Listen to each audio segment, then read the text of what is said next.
I said to him, you know, it's really not too late. If you'll just call 911, I will never tell anyone what happened here.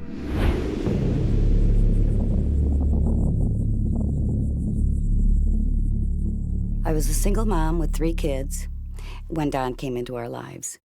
He was bringing me presents, saying things like, listen to this song, this can be our song. You know, the courtship rituals, and it was all quite flattering. I'd been alone for a very long time. And so I did allow him to sweep me off my feet, and I married him. Don's abusive personality came out almost immediately. And I said, you know, no, I won't tolerate this. It's time for you to leave. So I packed up all his things for him, and he moved. He started stalking me. One neighbor reported that he was driving past our house 20 times a day or more.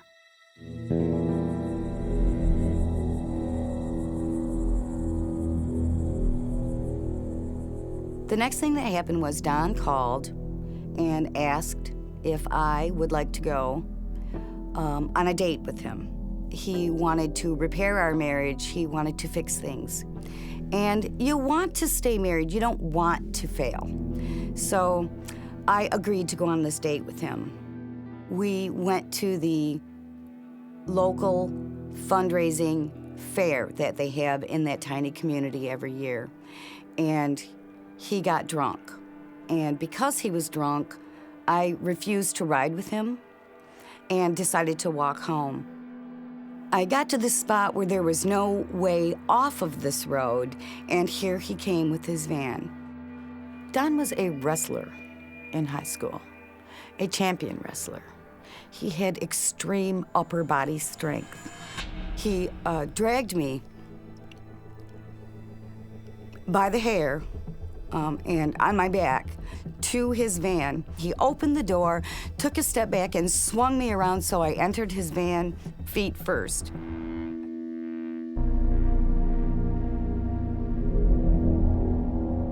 My clothes were laying in the front yard, and he began dragging me back and forth by the hair through all of this broken glass. I just kept saying to him, "You're so handsome. You're so strong." It's a survival technique. At one point, he decided that I had stolen from him and that I was still hiding his things at my house because I had been the one to pack him up. As a tactic, I said to him, you know, maybe they're in the basement, thinking that he would release my hair and go down to the basement to look for them. He did not release me. What he did was drag me once more through my kitchen and through all of the broken glass that was there and to the basement stairs.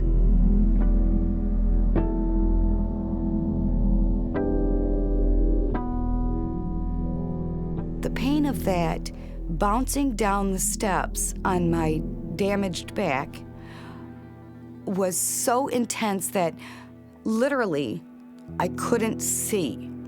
This intense pain caused me to vomit. Some of the vomit landed on his boot, and that sent him into total madness.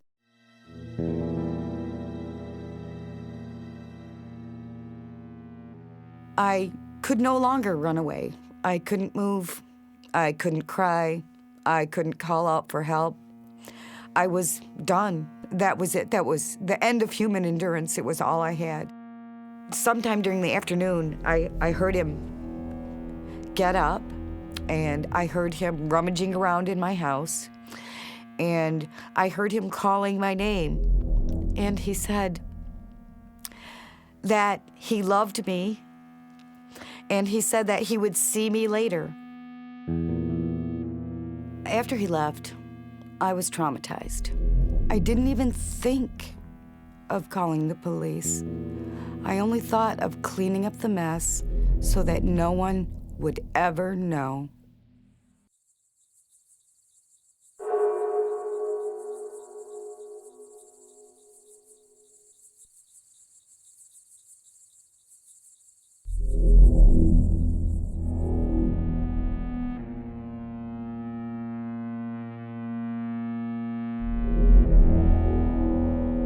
They believed him.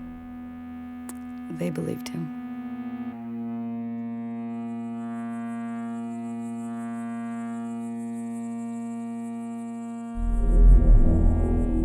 All of a sudden, I hear a voice. "Where are you going?" And it was Don. The kids were gone for the weekend. And I knew that my life was in danger. I turned around, put my back to him, and something hit me in the back of the head, and I fell to my hands and knees. And he said to me, "I'll bet you're surprised I did that." Without looking at him, I said to him, "Why would I be surprised for you to hit me?" And he said, "I didn't hit you, I shot you." And I put my hand up to the back of my head and pulled it away, and it was just covered with blood. And so I turned around to look at him.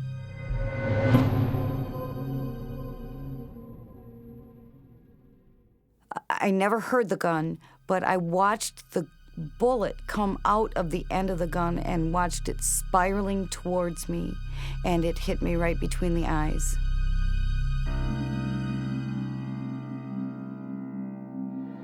He brought the gun up and started pulling the trigger in kind of a Russian roulette kind of a way. Click, click, click. The bullet never came. There were no more bullets in the gun. He came with 2 bullets.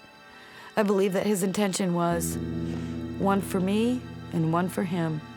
Once again in survival mode. "You're so strong, you're so handsome, no one else could control me the way you do." Telling him the things that I thought he wanted to hear. And it worked. I calmed him down. And so I said to him, "You know, it's really not too late. If you'll just call 911, I will never tell anyone what happened here." He went and got the phone, and he dialed 911, and he hung up on them. He laid the phone down right next to me on the floor. And he said to me, "No, I'm not gonna call 911. I'm just gonna sit here until you die." Then the phone rang. And I had no idea who it was, but some voice inside me told me that I should hit the phone and just start screaming, and that's what I did.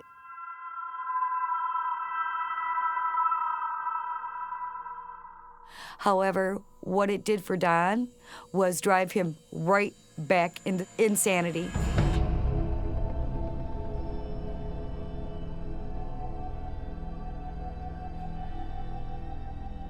The police and the ambulance came for me, and then the police and ambulance came for him. They put us together on the same airlift and took us in a helicopter to a hospital. I overheard a man and a woman speaking, and the woman was saying, "Is this smart, having them here together?" And the man said, "He's dead. He won't be hurting anyone ever again." I just remember feeling cool hands ministering to me, and I knew right then that I was going to be okay.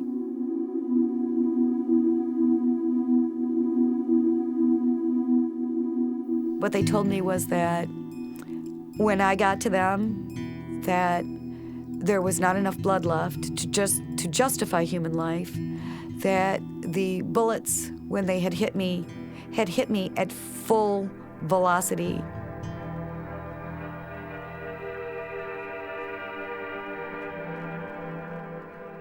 I survived where so many others don't, so that I could bring the power of this story and this experience to women who need inspiration to survive domestic violence of their own.